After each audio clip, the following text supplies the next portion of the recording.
દરેક વિદ્યાર્થી મિત્રોનું યુનિક એકેડમીમાં ફરીવાર હાર્દિક સ્વાગત છે. આજે આપણે નવા ટોપિક કરંટ અફેર્સ બરાબર વર્તમાન પ્રવાહો વિશે આપણે જોવાના છે. કેમ કે ઘણા સ્ટુડન્ટ્સે મને ડિમાન્ડ પણ કરી હતી કે મેમ તમે કરંટ અફેર્સના પણ અમુક વિડીયો બનાવો બરાબર, જેથી કરીને એમને પણ થોડું હેલ્પ થાય. એટલા માટે મેં સ્પેશિયલ આજે કરંટ અફેર્સના રિલેટેડ ક્વેશ્ચનો બનાવ્યા છે. તો હવે આવનારી એક્ઝામમાં જેટલી પણ કોમ્પિટિટિવ એક્ઝામ છે તેમાં કરંટ અફેર્સ તો કોમન હોય જ છે અને મોસ્ટલી વેટેજ એનું વધારે જ હોય છે. તો હવે આ વર્તમાન પ્રવાહો કે કરંટ અફેર્સના રિલેટેડ કેવા ટાઈપના ક્વેશ્ચનો આપણને આઈએમપી છે અને આમાંથી ક્વેશ્ચનો પૂછાઈ શકે છે બરાબર. તો હવે આપણે સ્ટાર્ટ કરશું. ક્વેશ્ચનો જોઈશું. તાજેતરમાં અંડર-19 ક્રિકેટ વર્લ્ડ કપ 2026 કયા દેશમાં યોજાયો હતો? બરાબર, આ પૂછાઈ શકે છે કેમ કે લેટેસ્ટમાં બધું બહુ ટ્રેન્ડમાં છે. તો અંડર-19 ક્રિકેટ વર્લ્ડ કપ 2026 કયા દેશમાં યોજાયો હતો? ઝિમ્બાબ્વે અને નામીબિયામાં. બરાબર, ક્યાં યોજાયો હતો અંડર-19 ક્રિકેટ વર્લ્ડ કપ? મોસ્ટલી સ્ટુડન્ટને ખબર હશે જ. ઝિમ્બાબ્વેમાં, નામીબિયા. તાજેતરમાં યોજાયેલા અંડર-19 ક્રિકેટ વર્લ્ડ કપ 2026માં કયો દેશ ચેમ્પિયન બન્યો છે? તો કયો દેશ ચેમ્પિયન બન્યો છે? ભારત બન્યો છે. આ બધું લેટેસ્ટ ટ્રેન્ડમાં છે એટલા માટે પૂછાશે જ, આમાંના ક્વેશ્ચન આવવાના જ છે એક્ઝામમાં બરાબર. એટલા માટે મેં સ્પેશિયલ કરંટ અફેર્સના લેટેસ્ટના જેટલા પણ છે મેં એટલા ક્વેશ્ચનોને વિડીયો બનાવ્યો છે. ઓસ્ટ્રેલિયન ઓપન 2026માં મેન્સ સિંગલ્સ ટાઇટલ વિજેતા ખેલાડીનું નામ શું છે? તો કાર્લોસ અલ્કારાઝ. તે કયા દેશના છે એવું પણ પૂછાઈ શકે છે. એવું પૂછાઈ શકે છે તો સ્પેનના છે બરાબર. ફરી એકવાર, ઓસ્ટ્રેલિયન ઓપન 2026માં મેન્સ સિંગલ્સ ટાઇટલ વિજેતા કોણ છે? કાર્લોસ અલ્કારાઝ, એ જે સ્પેનના છે. હવે ચોથો ક્વેશ્ચન જોઈશું આપણે. ઓસ્ટ્રેલિયન ઓપન 2026માં વિમેન્સ સિંગલ્સનું ટાઇટલ કયા ખેલાડીને મળ્યું છે? તો શ્રુતિ એલેના રાયબાકીના. કોને મળ્યું છે? શ્રુતિ એલેના રાયબાકીનાને વિમેન્સ સિંગલ્સનું ટાઇટલ 2026નું મળ્યું છે ઓસ્ટ્રેલિયન ઓપન. હવે પાંચમો ક્વેશ્ચન જોઈશું. અલવર જિલ્લો 2047 સુધીમાં બધા માટે વીમો રોડમેપ હેઠળ 100% વીમા કવરેજ પ્રાપ્ત કરનારો દેશનો પ્રથમ જિલ્લો બન્યો છે. તે કયા રાજ્યમાં સ્થિત છે?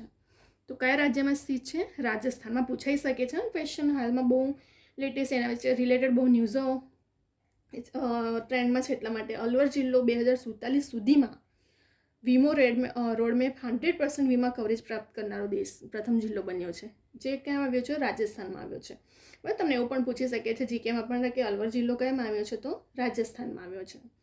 તાજેતરમાં કયું રાજ્ય બર્ડ એટલાસ પ્રકાશિત કરનાર ભારતનું બીજું રાજ્ય બન્યું છે? તો ગોવા. બરાબર, શું તાજેતરમાં કયું રાજ્ય બર્ડ એટલાસ પ્રકાશિત કરનાર બીજું રાજ્ય બન્યું છે? તો ગોવા બન્યું છે. તમને એવું પણ પૂછી શકે છે કે ગોવા તાજેતરમાં શેના માટે વધુ ટ્રેન્ડમાં છે? તો બર્ડ એટલાસ પ્રકાશિત માટે. મહત્વપૂર્ણ દરિયાઈ માળખાના રક્ષણ માટે અદ્યતન એન્ટી-ડ્રોન સુરક્ષા પ્રણાલીનો અમલ શરૂ કરનાર ભારતનું પ્રથમ બંદર ઓથોરિટી પ્રથમ બન્યું છે. કયો? વ્યુ ચિદમ્બરમના પોર્ટ ઓથોરિટી. બરાબર, તો આ જે 7 ક્વેશ્ચનો છે કરંટ અફેર્સના રિલેટેડ, આમાંથી ક્વેશ્ચનો પૂછાઈ શકે છે કેમ કે આ લેટેસ્ટમાં ન્યૂઝમાં બહુ છે અને આના રિલેટેડ ક્વેશ્ચનો પણ પૂછાવાની સંભાવના પ્રોપરલી છે. કેમ કે હાલમાં અંડર-19 ક્રિકેટ વર્લ્ડ કપ બહુ ચર્ચામાં હતો, એ તમને ખબર જ હશે. પછી કયા દેશમાં યોજાયો? તો ઝિમ્બાબ્વેમાં યોજાયો અને નામીબિયામાં.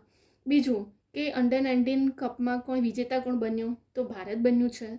હવે ઓસ્ટ્રેલિયન ઓપન 2026 મેન્સ સિંગલ્સનું ટાઇટલ તો કાર્લોસ અલ્કારાઝ, જે ક્યાંના છે?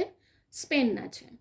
અને વિમેન્સ સિંગલ્સનું ટાઇટલ તો શ્રુતિ એલેના રાયબાકીના છે. હવે અલવર જિલ્લો શું છે? એ 100% વીમો રોડમેપ માટે કવરેજ પ્રાપ્ત કરનારો બન્યો છે જિલ્લો, જે ક્યાં આવ્યો છે? રાજસ્થાનમાં આવ્યો છે. અને કયું રાજ્ય બર્ડ એટલાસ પ્રકાશિત કરનાર બીજું રાજ્ય છે? તો ગોવા. કયું રાજ્ય? ગોવા. અને મહત્વપૂર્ણ દરિયાઈ માળખાના રક્ષણ માટે અદ્યતન એન્ટી-ડ્રોન સુરક્ષા અમલ કરનાર ભારતનું પ્રથમ ઓથોરિટી બંદર તો ચિદમ્બરમ પોર્ટ ઓથોરિટી બંદર છે. બરાબર, તો અહીં આપણા વર્તમાન પ્રવાહના રિલેટેડ 7 ક્વેશ્ચન કવર થઈ ગયા છે. આમાંથી ગમે ત્યાંથી ફેરવીને પૂછી શકીએ છીએ, તો કમસે કમ આપણને આપણો માર્ક્સ નહીં જવા જોઈએ. કરંટ અફેર્સ મોસ્ટલી દરેક સિલેબસમાં છે, દરેક આવનાર એક્ઝામમાં, અને બહુ આઈએમપી ટોપિકો છે બધા. કેમ કે રિલેટેડ જે મોસ્ટલી આજકાલ જેટલા પણ એક્ઝામ નીકળે છે જીપીએસસીથી લઈને, તેમાં 50% તો તમારો કરંટ અફેર પર ડિપેન્ડ હોય છે. તો જ્યાં સુધી કરંટ અફેર્સને એક પણ માર્ક્સ નહીં જવા દેવાનું. મટીરિયલ કલેક્ટ કરો, એના રિલેટેડ ક્વેશ્ચનો, નોલેજ ન્યૂઝ જુઓ, બરાબર. તો કરંટ અફેર્સના આપણે આટલા ક્વેશ્ચનો કમ્પ્લીટ થઈ ગયા છે. હવે આપણે નેક્સ્ટ વિડીયો પણ લઈને આવશું એવા કરંટ અફેર્સના. તમે આનો સ્ક્રીનશોટ લઈ શકો છો, બરાબર. સ્ક્રીનશોટ લઈ શકો છો અને જો વિડીયોને ડાઉનલોડ કરીને પણ જોઈ શકો છો. એક નોટબુક કે એવું પેન રાખીને તમે આને કરંટ અફેર્સ લખી રાખી શકો છો, જેથી કરીને તમને એક્ઝામના ટાઈમે પણ રિવિઝન માટે હેલ્પફુલ થશે, બરાબર. કેમ કે કરંટ અફેર્સનું રિલેટેડ તમને દરેક એક્ઝામમાં, આવનારી એક્ઝામમાં ઇમ્પોર્ટન્ટ છે જ અને પૂછાશે જ ક્વેશ્ચન આમાંથી. એટલા માટે સ્પેશિયલ મેં ટ્રેન્ડના જેટલા પણ હતા ન્યૂઝ રિલેટેડ કે પછી કરંટ અફેર્સમાં, એટલે દરેક ક્વેશ્ચનનામાં વિડીયો બનાવ્યો છે, બરાબર. તો હવે તમે આને વિડીયો લઈ શકો છો, સ્ક્રીનશોટ લઈને તમે રિવિઝન માટે પણ નોટબુક પેનની રીતે તમે તમારી જાતે નોટબુકમાં બનાવીને આને રિવિઝન કરી માટે રાખી શકો છો, બરાબર. તો હવે આપણે વિડીયોને સ્ટોપ કરી રહ્યા છે. જો તમને આ કરંટ અફેર્સના વર્તમાન પ્રવાહો ન્યૂ આપણે વિડીયો જે લઈને આવ્યા છે તમને ગમ્યા ક્વેશ્ચનો, તો તમે લાઇક, શેર, સબસ્ક્રાઈબ, કમેન્ટ કરો. બીજા બધા સ્ટુડન્ટને પણ શેર કરો, જેથી કરીને દરેક સ્ટુડન્ટ સુધી આ કરંટ અફેર્સ પહોંચે અને એમને પણ પ્રિપરેશન માટે હેલ્પફુલ થાય.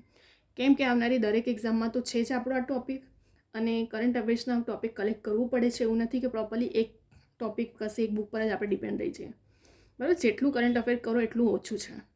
અને એવું નથી કે ફક્ત પ્રિલિમમાં, મેનમાં પણ તમને જ્યારે લોંગ ક્વેશ્ચન એવા જ્યારે પૂછાય છે ને મેન માટે, તો તમને ટૉપિકો કલેક્ટ હશે ને તો આ બધી વસ્તુ તમને ત્યાં યુઝફુલ થશે, કામ લાગશે, બરાબર. તો હવે અહીં આપણે જેટલા પણ વર્તમાન પ્રવાહનો ક્વેશ્ચનો જોયા તે તમે તમારી એક્ઝામ માટે હેલ્પફુલ છે. હવે આપણે નેક્સ્ટ વિડીયો પણ લઈને આવશું. અહીં હવે આપણે વિડીયોને સ્ટોપ કરી રહ્યા છે. અને જેવી રીતે મારી કવિતા યુનિક એકેડમી ઇન્સ્ટાગ્રામની આઈડી છે, તમને કોઈ ક્વેરી હોય તો તમે મને એમાં પણ પૂછી શકો છો, બરાબર. અને જેવી રીતે મેં તમને કીધું કે કેટલા સ્ટુડન્ટની જે ડિમાન્ડ હતી કે મેમ કરંટ અફેર્સના રિલેટેડ પણ વિડીયો લઈને આવો, ક્વેશ્ચનના રિલેટેડ, તો આપણે વન લાઇનર ક્વેશ્ચનના પણ વિડીયો લઈને આવ્યા છે એના માટે સ્પેશિયલ, બરાબર. હવે આપણે નેક્સ્ટ વિડીયો બીજા બધા ટોપિકો પણ અવારનવાર જોઈશું, જે દરેક કોમ્પિટિટિવ એક્ઝામ માટે યુઝફુલ રહેવાનું છે.